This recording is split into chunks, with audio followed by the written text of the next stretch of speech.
ushinzwe umutekano ahubwo kandebe ko birambiye ngiye gutuburira abantu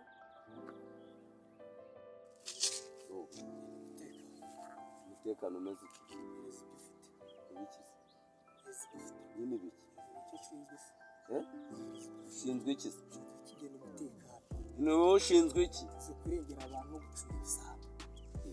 mbese ngende igisambo ntabacyose ariko mwajye mureka ase mwana wambabaye mereza ariko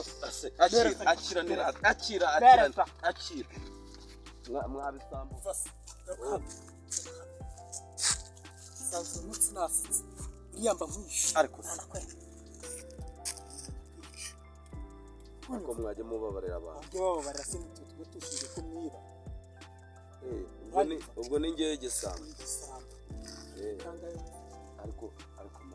mwajya mwihangana kwera wowe gisiri bobo kwihanganira ibisambo ako sha wowe ngiye mvuye kwiba nubwo mbuze icyo niba ni umwana wowe ibyiki wowe kuva mu gitondo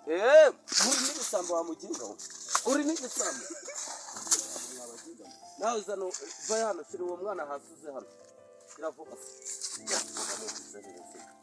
yebwe muri ibisambo cyane reka bose nge ntabwo ndi muri ibisambo ntabwo ndi igisambo mereza na radio yanjye wamusenze mereza nako gafone urasanga nako wakibye none nge ntabwo ndi igisambo vuba rwose ntabwo ndi igisambo nge nuko nayinyuzeho nkamusuza bimwe by'ibiraro uriya mwana wari umujyanye uriya mwana nuko dore mu nzira akambwira ngo yarushe nkamutera ibitugu naho ndi naho nayimujyanye wowe wibye iki nge nta kintu nibye nge wanansaka ushimuta abana nge ntabwo nshimuta ahubwo cyane iki kigabo wenda ntabwo ndi igisambo rwose ushimuta abana ni ukuri kw'Imana ushimuta abana arimo arambeshya nuko ushimuta abana ziba wanyana y'imbwa we